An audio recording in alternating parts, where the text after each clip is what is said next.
Hello everyone, this is doctor Shalini और आपका स्वागत है आपके चैनल मेटा एजुकेशन में। इससे पहले वाली वीडियोस में हमने आपको एनटीए नेट जैन 2025 के पार्ट 1 यानी कि पेपर 1 के बहुत सारे पार्ट्स डाले हुए हैं और साथ में एजुकेशन पेपर के यानी कि पेपर 2 के भी हमने 2 पार्ट्स अपलोड कर दिए हैं। ये पार्ट 3 है जिसमें हमने क्वेश्चन 81 टू 95 कवर किया है। आई होप आपको पहले की वीडियो समझ में भी आई होंगी, सॉल्यूशन भी समझ में आया होगा। अगर आपकी कोई डाउट है आप कमेंट करके कमेंट बॉक्स में पूछ सकते हैं और उसका लिंक अगर आपको चाहिए तो आप डिस्क्रिप्शन में नीचे जाके देख सकते हैं और साथ में हमने यहाँ ऊपर भी लिंक दिया हुआ है, आप उस पर क्लिक करके उन वीडियोस पर जा सकते हैं। तो चलिए देखते हैं remaining questions. Question number 81, which of the following statement are correct regarding poka yoke. पोका योग से संबंधित निम्नलिखित में से कौन से कथन सही है। कुछ सही वर्ड बताने हैं जो पोका योग से रिलेटेड है। देखिए, पोका योग में इन जनरल बता दूं, इसका जो मीनिंग होता है वो होता है मिस्टेक प्रूफिंग या एरर प्रूफिंग। मतलब ऐसा प्रयास किया जाता है, कोई भी तकनीक बना रहे हैं, कोई हम डिवाइस बना रहे हैं या कोई इंस्ट्रूमेंट बना रहे हैं जिससे कम से कम एरर की संभावना हो।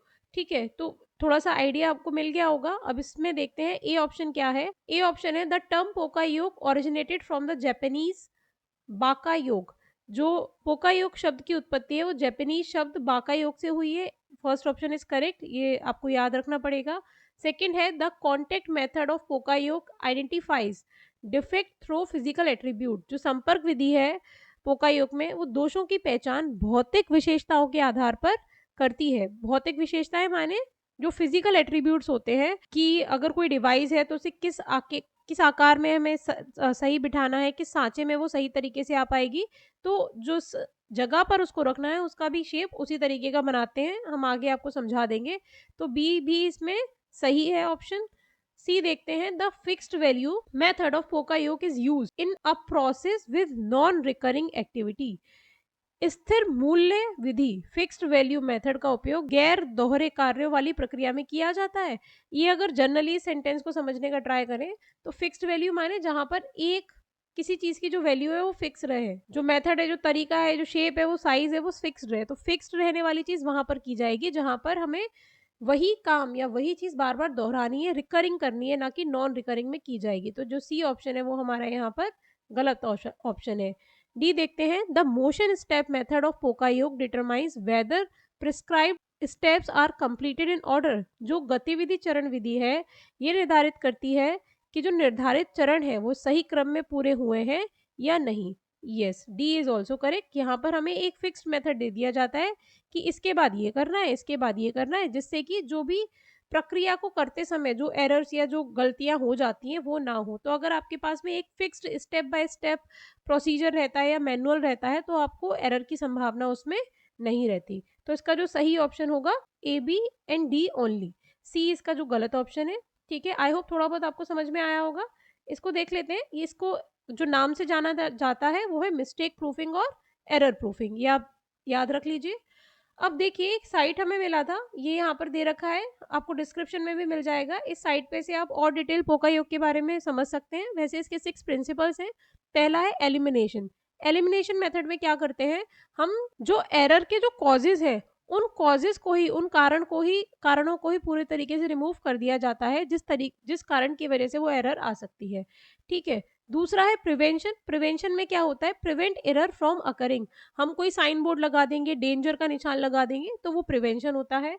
ठीक है, replacement, replace error prone processes. तो इस रिप्लेसमेंट वाले प्रिंसिपल के थ्रू क्या किया जाता है, जो भी ऐसे प्रोसेस है जहाँ पे जिनकी वजह से एरर की संभावना होगी उनको हम यहाँ पर रिमूव कर देते हैं।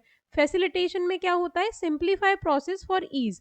उस प्रक्रिया को ही बहुत जटिल बनाने की बजाय बहुत इजी बना दिया जाता है जिससे कि कोई भी गड़बड़ी ना हो। फॉर एग्जांपल जगह जगह साइनेज दे दिए कि यहाँ से यहाँ जाइए, यहाँ से यहाँ जाइए। रिप्लेसमेंट वाले में क्या करते हैं, जो भी ऐसे प्रोसेसेस हैं जहाँ पे एरर आ रही है, बार बार एरर रिकर हो रही है, उस प्रोसेस को ही उसमें से हटा देते हैं। डिटेक्शन में क्या करते हैं कि कोई भी प्रोसेस है उसमें पहले ही एरर को डिटेक्ट कर लिया जाता है कि यहाँ पर ये एरर इस स्टेप पर आ सकती है। लास्ट है mitigation, minimise impact of error. कि चलिए एरर आएगी पर उसकी जो संभावना है उसको हम कम कर सकते हैं। फॉर एग्ज़ाम्पल कि जिन घरों में छोटे-छोटे बच्चे होते हैं वहाँ पर वो टेबल से बेंच से टकराते हैं। टकराएँगे भाई, उनको नहीं अभी इतना अच्छा प्रॉपर्ली चलना आता। पर मिटिगेशन के केस में हम क्या कर सकते हैं, वहाँ पर एक कॉर्नर्स वाला आजकल डिवाइस ही आने लग गई है, तो वो कॉर्नर्स पे लग जाती है जिससे कि वो कॉर्नर थोड़े एज उनकी खत्म हो जाती है, तो बच्चों को चोट ना लगे। मतलब चोट तो लगेगी, छोटा बच्चा है, नहीं देख कर चल रहा है, पर जो एक कॉर्नर से शार्प कॉर्नर से चोट लगेगी वो कम हो जाएगी, तो मिटिगेशन में हम वो काम करते हैं। इसके कुछ एग्ज़ाम्पल्स और देख लेते हैं, जैसे कि आपने देखा होगा सिम में जो आता है, वो एक एरिया साइड से कटा हुआ होता है, ठीक है? थोड़ा-सा कर्व्ड होता है और जहाँ पर वो सिम लगती है भी उसी शेप का होता है जिससे कि सिम सही तरीके से फिट हो जाए। नहीं तो आपके पास में कन्फ्यूज़न रहेगा कि किधर की साइड से सिम को हमें फिट करना है। और एग्ज़ाम्पल देखते हैं, ऐसे ही ये सॉकेट का एग्ज़ाम्पल है। अगर यहाँ पर देखिए दोनों सेम जो होल हैं उसके, वो दोनों सेम हैं और यहाँ पर सॉकेट फ़र्क है, पर हम प्लस माइनस किस तरीके से लगाएँ वो हमें समझ में नहीं आएगा। पर सॉकेट जो है उसको ही प्लग के हिसाब से अगर बना दिया जाए तो हमें पता है कि किस होल में कौन-सा वाला सॉकेट जाएगा और कनेक्शन हम प्रॉपर बना सकते हैं।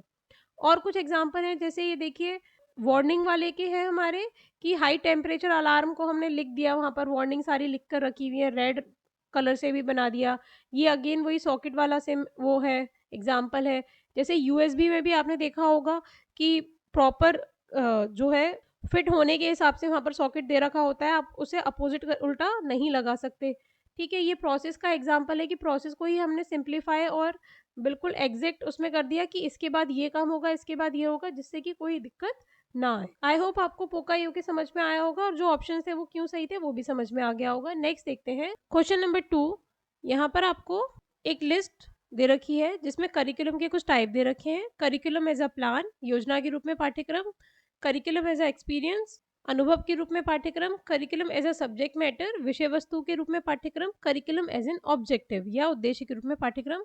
और सेकंड लिस्ट में आपको कुछ एजुकेशनिस्ट और साइकोलॉजिस्ट के नाम दे रखे हैं। अब मैच करना है कि ये टाइप ऑफ करिकुलम जो माना है वो किसके हिसाब से है। तो अगर आपने थोड़ा बहुत भी एजुकेशनिस्ट या साइकोलॉजिस्ट के बारे में पढ़ रखा होगा तो आप आइडिया लगा पाएंगे। जैसा देखिए करिकुलम एज अ प्लान है, तो टाइलर एंड हिल्डर टावा के अकॉर्डिंग उन्होंने करिकुलम को एक प्लान के तौर पे माना। जैसा कि हिल्डर टावा का मॉडल हमने पिछले वीडियो में अभी आपको बताया था, तो वो एक प्लानिंग के हिसाब से उन्होंने जो ग्रास रूट मॉडल दिया था करिकुलम का, तो वो प्लान्ड मॉडल था कि कैसे कहाँ क्या करना है, ठीक है। अब सेकंड है करिकुलम एज एन एक्सपीरियंस। तो जो क्रो एंड क्रो थे उन्होंने एक्सपीरियंशियल लर्निंग की बात करी थी, तो वही कहते थे कि जो करिकुलम है वो एक एक्सपीरियंस के तौर पे रखा जाना चाहिए। करिकुलम एज सब्जेक्ट मैटर, जो डॉल थे उन्होंने ही करिकुलम को सब्जेक्ट मैटर के तौर पे कंसीडर किया। अगर आपने डॉल का नाम भी नहीं सुना हुआ है तो कोई बात नहीं, हम अगला जो है डी पॉइंट उसको देखते हैं, curriculum as objective. BF Skinner ने जो ऑब्जेक्टिव्स पर काम किया है तो उन्होंने ही करिकुलम को एज ऑब्जेक्टिव के तौर पे माना है, ऑब्जेक्टिव्स को ज़्यादा महत्व दिया है। तो उसका जो सही आंसर होगा वो होगा ऑप्शन नंबर 3, ए का थर्ड, बी का फर्स्ट, सी का फोर्थ और डी का सेकंड। थोड़ा और एक्सप्लेनेशन देख लेते हैं इसका। देखिए जो टेलर एंड हिल्डर टाबा थे उन्होंने करिकुलम प्लानिंग एंड डेवलपमेंट पर ज़्यादा फोकस किया था। टेलर्स का जो रेशनल मॉडल है, ये नाम भी आप याद रख लीजिए, हो सकता है अगले एग्जाम में आ जाए। टेलर्स का रेशनल मॉडल और टावा का ग्रास रूट मॉडल बहुत अच्छे से पढ़ा जाता है करिकुलम प्लानिंग की जब भी हम बात करते हैं। इन्होंने सिस्टमैटिक प्लानिंग पर फोकस किया था, दोनों ने ही। तो इन्होंने कंसीडर किया कि करिकुलम एक बहुत एक एज अ प्लान को इन्होंने माना है। क्रो एंड क्रो की बात करें तो ये एजुकेशनल साइकोलॉजी में इनका बहुत अच्छा कंट्रीब्यूशन रहा है क्रो एंड क्रो का। इन्होंने इम्पोर्टेंस दी थी एक्सपीरियंशियल लर्निंग को, यानी कि अनुभव आधारित शिक्षण को इन्होंने इम्पोर्टेंस दी थी। और स्टूडेंट सेंटर अप्रोचेस की भी इन्होंने बात करी थी कि जो टीचिंग अप्रोचेस हैं या करिकुलम अप्रोचेस हैं वो स्टूडेंट सेंटर्ड होने चाहिए, ना कि कंटेंट सेंटर्ड या फिर टीचर सेंटर्ड। और ये जो करिकुलम है उसको कलेक्शन ऑफ लर्निंग एक्सपीरियंसेस मानते थे कि उसमें जितनी भी एक्टिविटीज़ हों, जितने भी मेथड्स हम रखें वो ऐसे हों कि वो बच्चों को अपने आप से एक्सपीरियंस के थ्रू सीखने पर फोकस करें। अगला है डॉल। इनका जो फोकस था वो इम्पोर्टेंस देते थे ये सब्जेक्ट कंटेंट पर, ठीक है, कंटेंट पर इनका फोकस ज़्यादा था और ये नॉलेज देने पर ज़्यादा फोकस करते थे, ना कि केवल एक्सपीरियंसेस की इन्होंने बात की थी, ठीक है। ये एकेडमिक कंटेंट और सब्जेक्ट डिसिप्लिन पर फोकस करते थे और उन्होंने कहा था करिकुलम में ये ज़्यादा इन्हें पढ़ाए जाने चाहिए, ना कि केवल एक्सपीरियंसेस की बात हो, खेल कूद की बात हो, ठीक। और जो लास्ट वाले थे बीएफ स्किनर, ये बिहेवियरिज्म के एक पायनियर के तौर पे माना जाता है इनको। और ये इन्होंने ऑब्जेक्टिव बेस्ड टीचिंग की बात करी थी कि जो भी टीचिंग हो उसका कुछ ना कुछ उद्देश्य हमारा ज़रूर होना चाहिए। और इन्होंने ही प्रोग्राम इंस्ट्रक्शन, बिहेवियर मॉडिफिकेशन जैसे टर्म्स लेकर आए थे और इन पर बात करी थी। इन्होंने इम्पोर्टेंस दिया था कि जो हमारे ऑब्जेक्टिव्स हैं करिकुलम में वो मेजरेबल होने चाहिए, क्लियर होने चाहिए। तो बीएफ स्किनर के अकॉर्डिंग देखा जाए तो करिकुलम एज ऑब्जेक्टिव हमारा सही ऑप्शन है। स्क्रीनशॉट लेके रख लीजिए, फर्दर रिवीजन के काम आएगा। नेक्स्ट देखते हैं question number 83। Which of the following statement is not correct about PERT, PERT, program evaluation and review technique. ये एक रिव्यू टेक्निक है, इवेल्युएशन टेक्निक है। किसी भी प्रोग्राम को जब इवेल्युएट करते हैं उसको, मतलब जब हम डिसाइड कर रहे होते हैं, यानी कि प्रपोजल के जो टाइम होता है उसी समय पे जब हम प्रोग्राम बना रहे होते हैं तो सारी चीज़ों का अनुमान लगा लिया जाता है। ये उसकी टेक्निक है। पर्ट यानी कि प्रोग्राम मूल्यांकन और समीक्षा तकनीक के संबंध में निम्नलिखित में से कौन सा कथन सही नहीं है, कौन सा करेक्ट नहीं है, हमें वो बताना है। पहला है, first is PERT always develop primarily to simplify the planning and scheduling of large and complex project. जो अभी मैंने आपको सेंटेंस बताया फर्स्ट वाला उसी को फॉलो कर रहा है, तो फर्स्ट हमारा सही है। यानी कि पर्ट को विशेष रूप से बड़े और जटिल योजनाओं की योजना बनाने, मैंने बोला प्रपोजल के टाइम पे या प्लानिंग के टाइम पे जब हम कोई प्रोग्राम वो बना रहे हैं, इवेल्युएशन टेक्निक बना रहे हैं, दैट इज पर्ट। और अनुसूची सरल बनाने के लिए विकसित किया गया था, तो फर्स्ट हमारा सही है। इसका पर्पस ही प्रपोजल के टाइम पे इवेल्युएट करना है कि जो प्रोग्राम या हम बना रहे हैं वो कैसा रहेगा। दूसरा है, in a PERT chart notes represent the activities और task and arrows represent events और माइलस्टोन्स। ये देखिए, जो पर्ट चार्ट होता है ये इस तरीके का दिखता है। अब ये कह रहे हैं कि जो एरो है वो आपका माइलस्टोन्स बता रहा है, जबकि जो नोट्स हैं ये नोट्स कहलाई जाती हैं, वो आपकी एक्टिविटीज बता रहे हैं। ये गलत है। जो पर्ट चार्ट डायग्राम में जो नोट्स होती हैं वो हमारे इवेंट्स बताते हैं कि पहला ये काम हुआ, दूसरा ये काम हुआ, फिर हम यहाँ ये काम किया।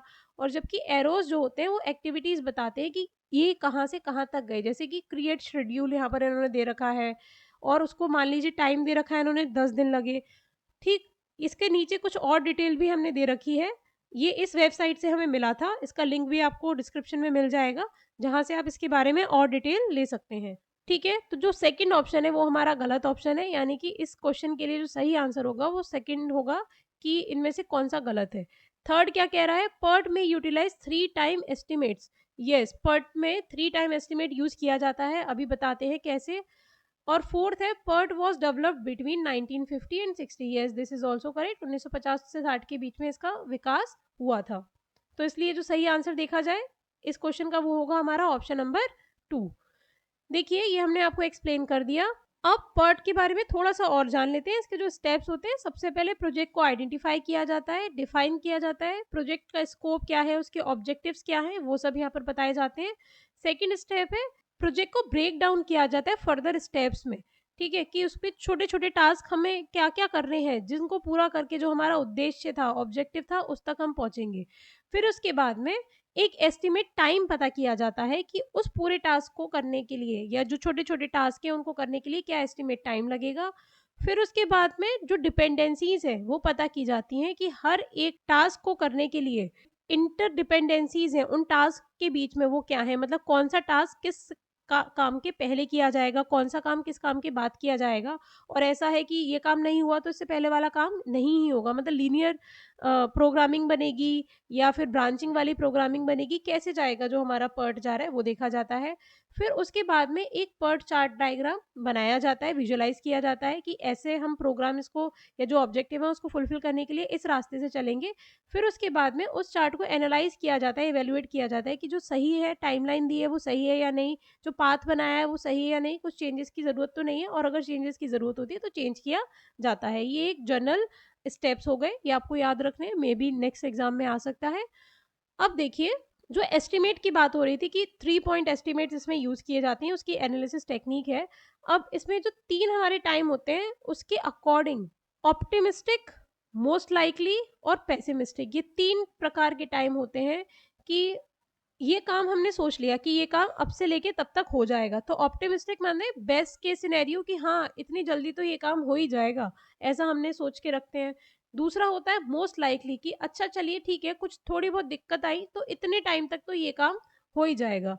तीसरा होता है हमारा पेसिमिस्टिक, जहाँ पर हम वर्स्ट कंडीशन या वर्स्ट केस सिनेरियो सोचते हैं कि हाँ, इतनी चलिए सब कुछ गड़बड़ ही रहा तो कितनी सी देर में ये काम हो सकता है। फॉर एग्जाम्पल अगर हम अपने घर से कॉलेज जाने के लिए निकले, तो ऑप्टिमिस्टिक कंडीशन के हिसाब से अगर हमारा घर से कॉलेज का जो रास्ता है वो लगभग 5 किलोमीटर्स या 6 किलोमीटर्स का है, तो हम सोचेंगे कि हाँ, हमने नॉर्मल कंडीशन में या जल्दी से जल्दी गाड़ी चलाई तो 15 मिनट में हम अपने कॉलेज तक पहुंच जाएंगे।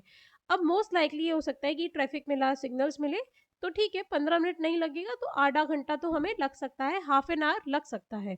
अब पेसिमिस्टिक कंडीशन होती है कि हमारी गाड़ी बीच में बंद हो गई, हमारी गाड़ी टायर पंचर हो गया, तो हमें और कितनी देर लग सकती है, तो वहां पर वो हो सकता है कि हमें 1 घंटा लग जाए। तो ये सारी कंडीशन और टाइम्स देखकर फिर जो ये फॉर्मूला यहाँ पर दे रखा है, इन फॉर्मूलेस के हिसाब से 2 टेक्निक इन्होंने दे रखी है, ट्रायंगुलर डिस्ट्रीब्यूशन और बीटा डिस्ट्रीब्यूशन।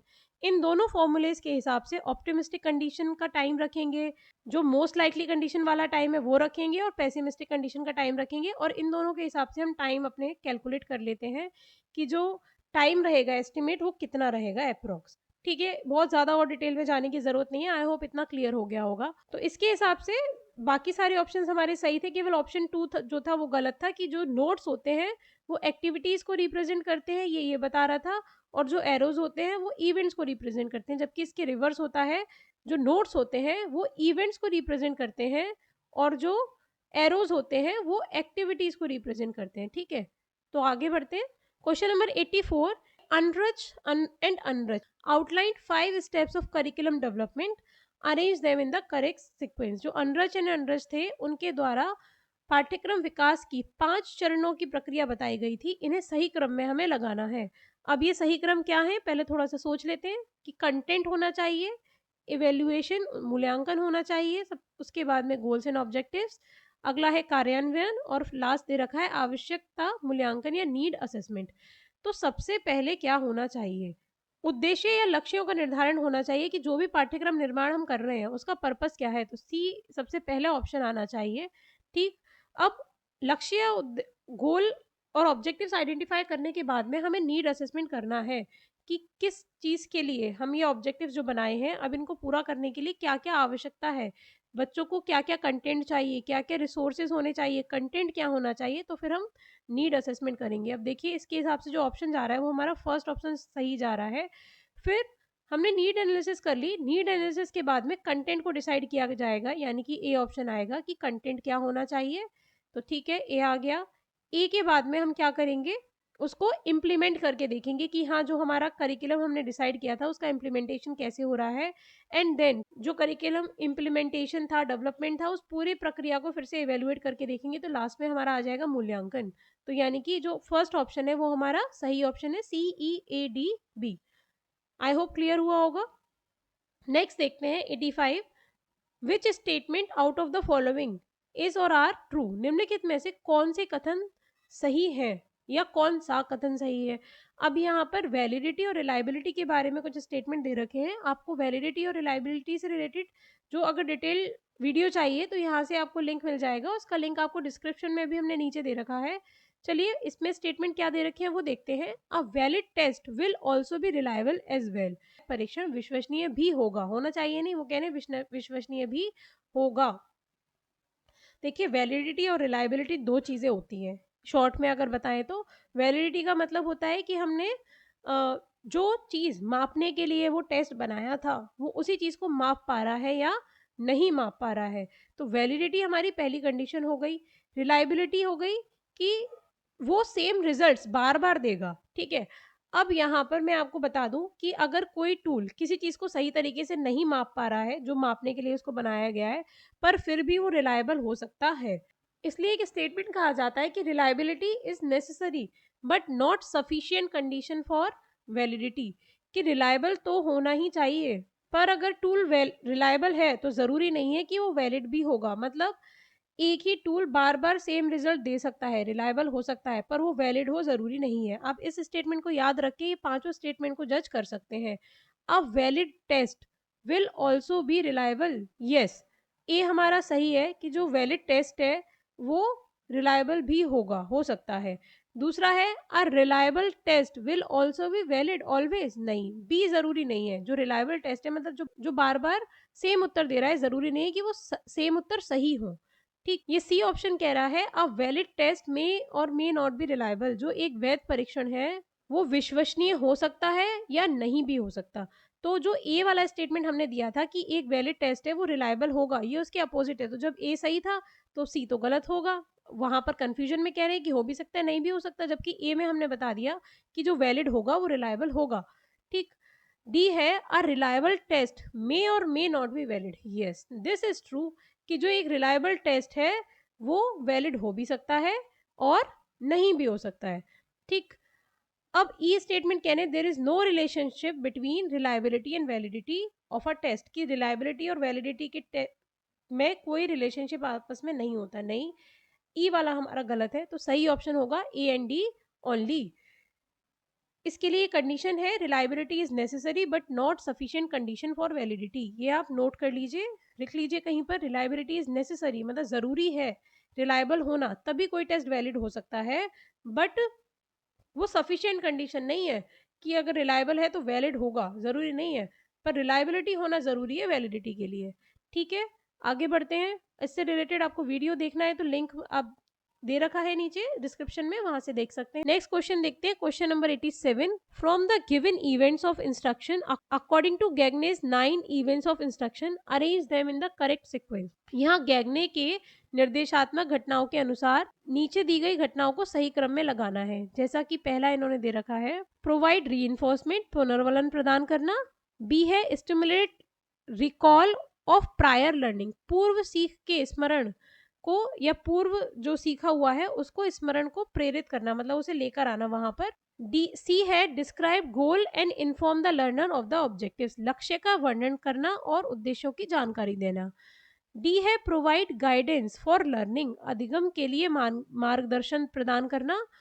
और ई है गेन अटेंशन, ध्यान को आकर्षित करना। देखिए, अगर आपको नहीं भी पता है गैगने के क्या 9 इवेंट ऑफ इंस्ट्रक्शन उन्होंने दिए थे, तो भी आप इसको थोड़ा सा अरेंज कर सकते हैं। जैसे कि हम क्लास में जाके सबसे पहले क्या करते हैं, हम सबसे पहले रीइंफोर्समेंट देना शुरू कर देते हैं, क्या क्या ऑब्जेक्टिव्स उनको बताते हैं, क्या स्टिमुलेट करते हैं, ठीक है, उनकी जो प्रायर नॉलेज है उसको, या थोड़ा सा उनका अटेंशन लेते हैं। तो सबसे पहला जो ऑप्शन आता है वो होता है गेन अटेंशन। सबसे पहले हम उनका अटेंशन लेते हैं, ध्यान आकर्षित करते हैं अपनी तरफ। ठीक है, गुड मॉर्निंग स्टूडेंट्स, आज हमने क्या किया, आपकी और कौन कौन सी क्लास हुई, मतलब वो बच्चे रेडी हों हमारी बात सुनने के लिए। तो इसलिए ई हमारा पहला ऑप्शन हो गया। वो किस किस में आ रहा है, ऑप्शन नंबर 2 में और ऑप्शन नंबर 4 में। उसके बाद में हम क्या करते हैं, उसके बाद में हम बताते हैं कि चलिए आज का जो टॉपिक है वो हम ये पढ़ेंगे, describe goal and information, inform the learner of the objective. आज की क्लास का क्या उद्देश्य है हमारा, वो हम उनसे बात करते हैं। तो उसके बाद में आ जाएगा सी। फिर सी के बाद में हम क्या करते हैं, जो उनकी प्रायर लर्निंग है वो उनसे पूछते हैं कि अच्छा पिछली क्लास में आपने इससे रिलेटेड क्या पढ़ा था, आपको क्या आता है इसके बारे में। ठीक, फिर बी आ जाएगा। बी के बारे में बाद हम क्या करेंगे, फिर उन्हें प्रॉपर जो कंटेंट बताना है वो बताते हैं, provide guidance for learning. And guidance के बाद में हम उन्हें रीइंफोर्समेंट प्रोवाइड करते हैं, यानी कि ए। तो इसका जो सही ऑप्शन होगा वो होगा option number 4, E C B D A. ये 9 पॉइंट्स में से केवल 5 पॉइंट्स है। अब 9 पॉइंट्स की डिटेल थोड़ी सी देख लेते हैं। देखिए, इन्होंने 5 स्टेप बताए थे। पहला था गेन अटेंशन, बच्चों का अटेंशन अपनी तरफ आकर्षित करेंगे। दूसरा है inform learners of the objectives, बच्चों को ऑब्जेक्टिव्स क्या है, उद्देश्य क्या है इस क्लास के, वो बताएंगे। फिर stimulate recall of the prior learning, जो उनकी पूर्व ज्ञान है उसको रिकॉल करेंगे, उनको याद दिलाएंगे कि आपको ये आता है। उसके बाद में क्या करेंगे, प्रेजेंट द कंटेंट, बच्चों को कंटेंट उनके सामने रख देंगे। फिर प्रोवाइड गाइडेंस, अब उसको कैसे सॉल्व करना है, कैसे यूज करेंगे वो बताएंगे। एलिसिट परफॉर्मेंस, उनकी जो परफॉर्मेंस है, यहाँ पर परफॉर्मेंस से मतलब उनको प्रैक्टिस का मौका देंगे। जो भी कंटेंट हमने उन्हें बताया, मान लीजिए प्लस माइनस के सवाल दिए, अब उन्हें एक्टिविटी कुछ करने को देंगे, उन्हें बोलेंगे कि आप इन्हें ट्राई करके देखिए। ठीक है, जब वो प्रैक्टिस कर रहे होंगे उसके बाद में प्रोवाइड फीडबैक, उन्होंने जो प्रैक्टिस किया सम ट्राई करके देखे, अब उनको उस पर फीडबैक प्रोवाइड करेंगे। फीडबैक प्रोवाइड करने के बाद में उनकी जो परफॉर्मेंस है उसको एसेस करेंगे या एवेल्युएट करेंगे। इन्हांस रिटेंशन एंड ट्रांसफर, और फिर फर्दर उन्हें बताएंगे इसका एप्लीकेशन पार्ट कि इसको आप फर्दर कहाँ पर और यूज़ कर सकते हो। तो गेग ने ये 9 इवेंट्स ऑफ इंस्ट्रक्शन बताए थे जो क्लासरूम इंस्ट्रक्शन के काम आ सकते हैं। आप इसका भी स्क्रीनशॉट ले लीजिए और एक इस शीट का स्क्रीनशॉट ले लीजिए, थोड़ा-सा डिटेल यहाँ लिखा हुआ है जिससे कि आपको काम आ सके। जो हमने अभी एक्सप्लेन किया है वही कुछ है इसमें। चलिए आगे बढ़ते हैं। नेक्स्ट क्वेश्चन है question number 88। On the recommendation of which of the following committees on transformative reforms in accreditation, the executive committee of NAC proposed launching reforms in two phases: binary accreditation and maturity based grade accreditation. मान्यता में परिवर्तनकारी सुधारों पर किस समिति की सिफारिश पर नेक की कार्यकारी समिति ने 2 चरणों में सुधार शुरू करने का प्रस्ताव दिया? पहला बाइनरी मान्यता और दूसरा परिपक्वता आधारित ग्रेडेड मान्यता। आपको ऑप्शंस दे रखे हैं: doctor DP Singh committee, doctor Ganesh कर्म भारती समिति या committee and doctor Radhakrishna committee, और लास्ट है डॉक्टर सुभाष रॉय कमेटी। इसका जो सही आंसर है वो है डॉक्टर राधाकृष्णन कमेटी। अब थोड़ी सी इसकी डिटेल देख लेते हैं। ये अप्रूव किए गए जो इनके सजेशन थे वो मिनिस्ट्री ऑफ एजुकेशन के थ्रू अप्रूव किए गए ऑन 5 अगस्त 2024 को। इन्होंने क्या रिकमेंड किया था? इन्होंने 3 चीजें रिकमेंड की थी। जो एक्रीडिएशन सिस्टम है, ठीक है, वो कैसा होना चाहिए? सिंपल होना चाहिए, ट्रस्ट बेस्ड होना चाहिए, क्रेडिबल होना चाहिए एंड ऑब्जेक्टिव होना चाहिए। मतलब उसमें सब्जेक्टिवनेस को खत्म करना है। और ये एक्रीडिएशन सभी हायर एजुकेशनल इंस्टीट्यूट्स के लिए उन्होंने एप्लीकेबल करने की बात कही। और इसमें उन्होंने कहा था कि 2 फेज में जो हमें एक्रीडिएशन करना है वो 2 फेज में होना चाहिए। जो रिफॉर्म्स है वो 2 फेज में होने चाहिए। पहला है बाइनरी एक्रीडिएशन फ्रेमवर्क, एक BAF की बात करी जो बहुत जल्दी लॉन्च हो जाना चाहिए था, और दूसरा उन्होंने बताया था maturity based graded levels MBGL, जो सेकंड फेज में उन्होंने फॉलो करने की बात कही थी। और ये जो कमेटी बनी थी उसमें उनका जो मेन फोकस था वो रूरल इंस्टीट्यूशंस पर था, जिसमें उन्होंने कहा कि जो 50% इंस्टीट्यूट्स हैं वो रिमोट एरियाज में है इंडिया के, और ये सारे एरियाज ऐसे हैं जिनका लो ग्रॉस इनरोलमेंट रेशियो है, जो GER है वो उनका बहुत लो है। तो उनके अपलिफ्टमेंट के बारे में उन्होंने बहुत बात करी थी और उनको मेन स्ट्रीम में लाने की भी बात उन्होंने कहा था। नेक्स्ट क्वेश्चन है question number 89। Arrange the following as per the competency based curriculum CBC model.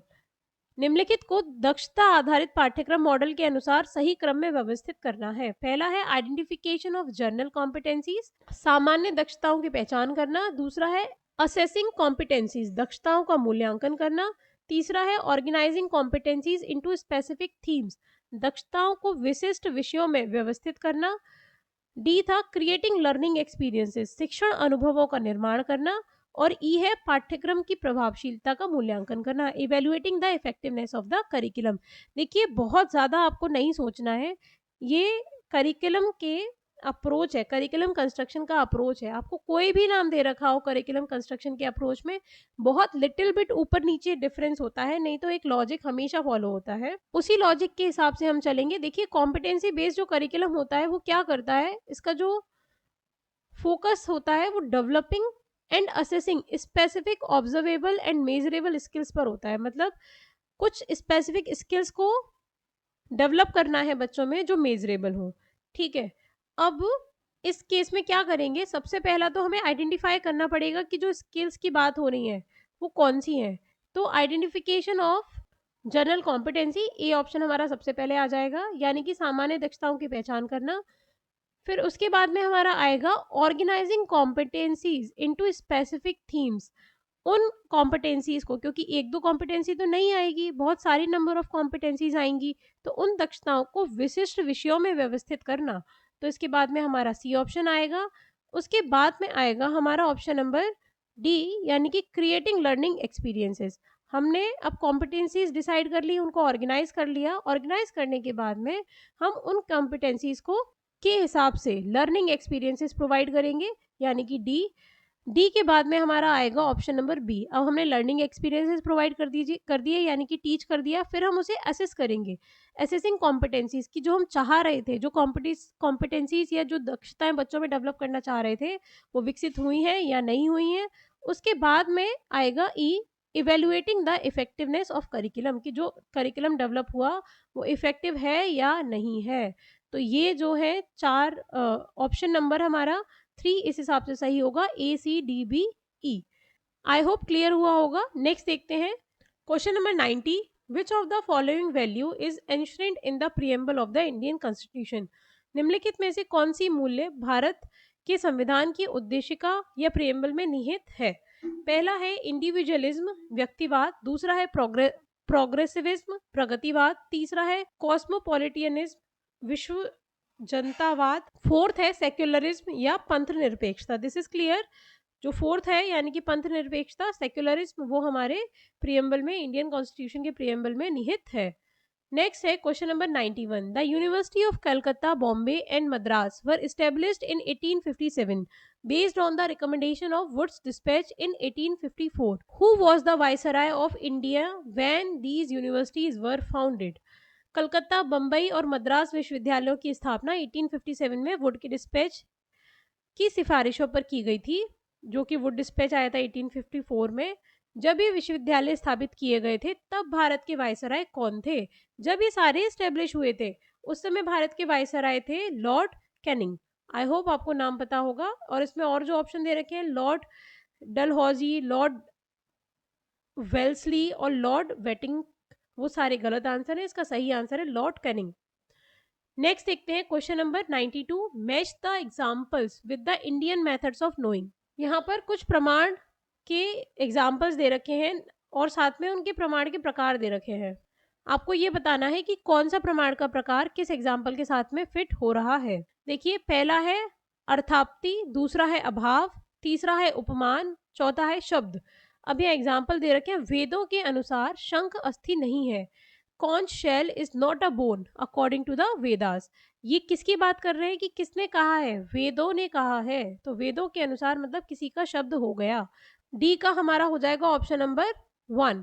अब तो डी का ऑप्शन नंबर 1 किस किस में आ रहा है? ऑप्शन नंबर 1 में आ रहा है और ऑप्शन नंबर 4 में आ रहा है। नेक्स्ट पढ़ते हैं। A chair is not a table, कि जो एक चेयर है वो एक टेबल नहीं है। ये हमने क्या किया है? यहाँ पर हम बता रहे हैं कि वो क्या चीज नहीं है। ठीक है, तो ये हम किसी चीज का लैक या अभाव दिखा रहे हैं। तो जो ऑप्शन नंबर 2 है अभाव, वो हमारा ऑप्शन नंबर 2 से रिलेटेड है, बी। तो बी का सेकंड यानी कि फोर्थ ऑप्शन हमारा अभी सही आ रहा है। आगे पढ़ते हैं। थर्ड एग्जांपल है, he does not eat during the day, he is fat, so he must be eating at night. मतलब कोई पर्सन है वो दिन में नहीं खाता है पर वो मोटा भी है, तो इसका मतलब वो रात को खाता होगा, ये बात वो कह रहे हैं। तो यहाँ पर जो चीज़ दिख रही है और जो चीज़ वहाँ पर नहीं हो पा रही है, उसके हिसाब से उन्होंने दूसरा ही उसका लॉजिक निकाल लिया, अर्थ बना लिया एक जो कंडीशन या जो स्टेटमेंट दे रखा है उसके आधार पे और जो चीज़ें देख रही हैं उसके आधार पे। तो इसका ए हमारा होगा अर्थाप्ति, वो हमारा होगा थर्ड।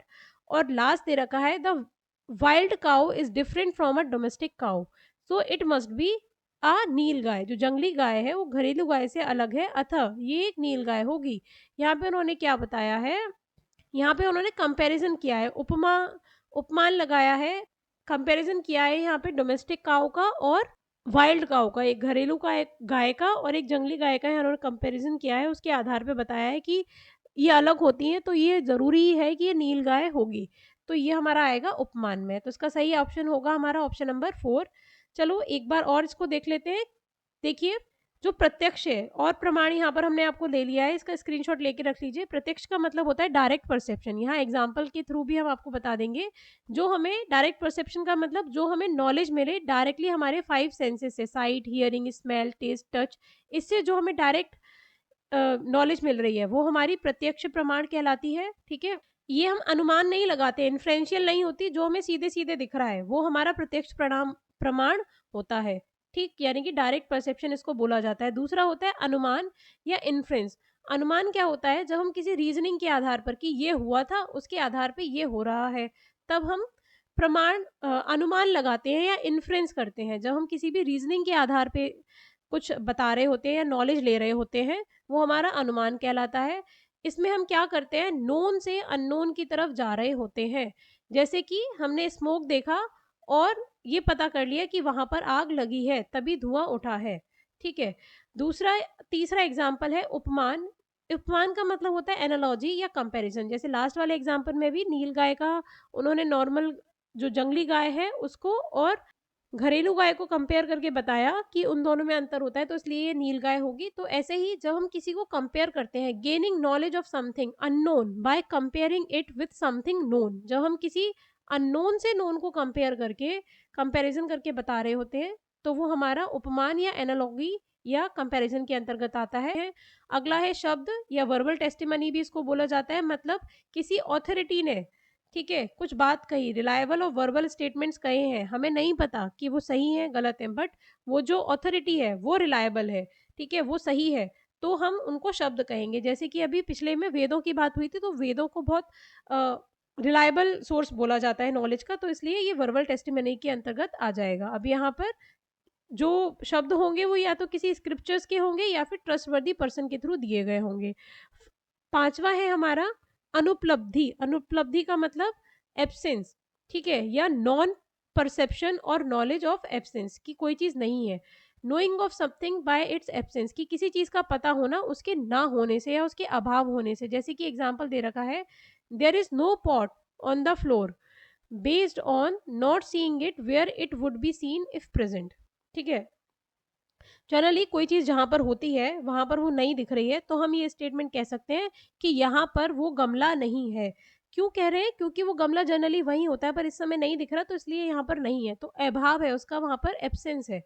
अगला है अर्थाप्ति। अर्थाप्ति क्या होता है? पोस्टुलेशन और प्री अजम्पशन, इम्प्लीकेशन, मतलब किसी एक चीज के होने के आधार पे हम कुछ और अर्थ निकाल लें। जैसे presuming something to explain what is otherwise inexplicable. जैसे a person seen not eating all day but still gaining weight must be eat at night, मतलब वो कोई पर्सन है जो बिल्कुल दिन में नहीं खा रहा है पर फिर भी वो सही चल रहा है, तो इसका मतलब हो सकता है वो रात में खाता हो। मतलब आपको वो खाता हुआ नहीं दिख रहा पर फिर भी वो मोटा हो रहा है, तो उसका कुछ ना कुछ तो रीजन रहेगा। तो इसलिए ये कहा जा रहा है कि वो दिन में नहीं खा रहा तो वो रात में खा रहा होगा। तो ये हमने एक अजम्पशन निकाल ली, ठीक है, प्रिजम्पशन निकाल ली किसी चीज के कुछ एग्जैक्टली जो नहीं जो होना चाहिए था जिसका रिजल्ट है पर वो उसका रिजल्ट नहीं है, वो किसी और चीज का कारण है। आई होप आपको ये समझ में आया होगा। कोई डाउट है तो बताइए। नेक्स्ट क्वेश्चन देखते हैं, question number 93। According to human capital theory the main benefits of investigating in education are. मानव पूंजी सिद्धांत के अनुसार शिक्षा में निवेश करने से प्राप्त मुख्य लाभ कौन से हैं?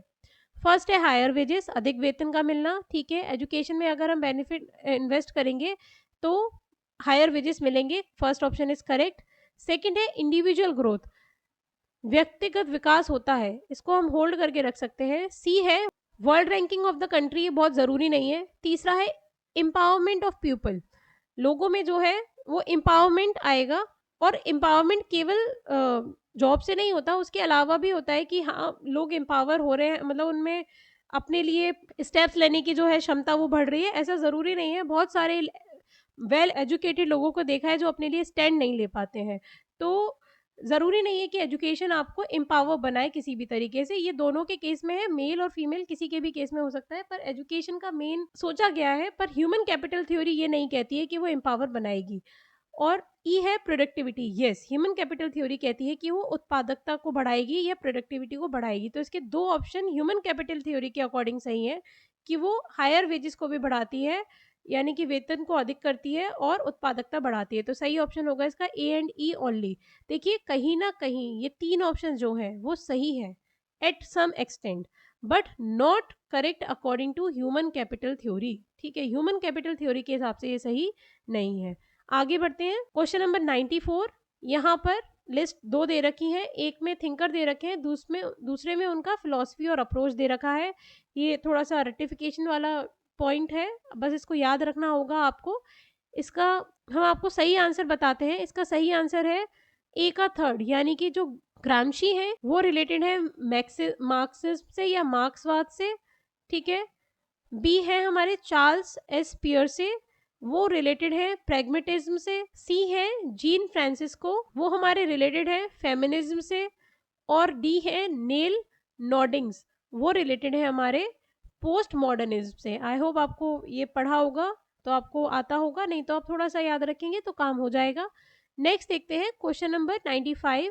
The concept of randomness is based on which of the following assumption. Randomness यादृच्छिकता की अवधारणा निम्नलिखित में से किस धारणा पर आधारित है? जो कॉन्सेप्ट है रैंडमनेस का वो किस पर बेसिकली टिका हुआ है, जो कॉन्सेप्ट है रैंडमनेस का या यादृच्छिकता का वो किस पर बेसिकली टिका हुआ है, आधारित है। पहला है while individual events can not be predicted with accuracy aggregate events can. इनका कहने का मतलब है जबकि व्यक्तिगत घटनाओं की भविष्यवाणी सटीक से नहीं की जा सकती, समष्टिगत घटनाओं की भविष्यवाणी की जा सकती है। ठीक है, फर्स्ट पॉइंट इज करेक्ट। आगे भी देख लेते हैं। मतलब इसका मतलब ये है कि रैंडमनेस का मतलब रैंडमली हम सेलेक्ट कर रहे हैं, कोई स्पेसिफिकली नहीं ले रहे। तो जो रैंडम चीजों की भविष्यवाणी हम कर सकते हैं, हम कह सकते हैं कि 1-2 साल में ये घटना घटित हो सकती है, पर हम ये नहीं कह सकते स्पेसिफिकली कि इस दिन, इस तारीख को, इस समय ये घटना घटित होगी। तो रैंडम चीजों का prediction is possible, but accurate events का जो प्रिडिक्शन है वो पॉसिबल नहीं है। सेकेंड ऑप्शन कह रहे हैं while aggregate events can not be predicted with accuracy individual events can.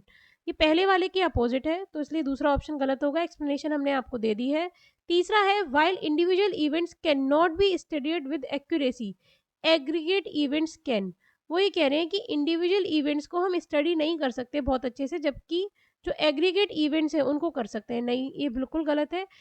जबकि हम इंडिविजुअल इवेंट्स को स्टडी कर सकते हैं बहुत आसानी से, मतलब पर उसका कुछ हम कंक्लूजन नहीं निकाल सकते। तो थर्ड ऑप्शन भी रैंडमनेस से रिलेटेड नहीं है। 4 है sampling errors are not predictable with randomisation. जो सैम्पलिंग एरर्स हैं वो रैंडमाइजेशन के थ्रू प्रिडिक्ट नहीं की जा सकती। जो यादृच्छिकता के थ्रू हम सैम्पलिंग त्रुटियों का पूर्वानुमान नहीं लगा सकते। नहीं, ये गलत है, हम लगा सकते हैं। सैम्पलिंग एरर्स को कम किया जा सकता है रैंडमाइजेशन के थ्रू। तो हमारा जो ऑप्शन 4 है वो भी इस केस में गलत होगा। तो सही ऑप्शन हमारा होगा option number 1। I hope friends आपको ये वीडियो समझ आया होगा, कंटेंट भी क्लियर हुआ होगा। आपके जो भी डाउट हैं आप हमें कमेंट बॉक्स में कमेंट करके बताइए। Thank you and have a nice day.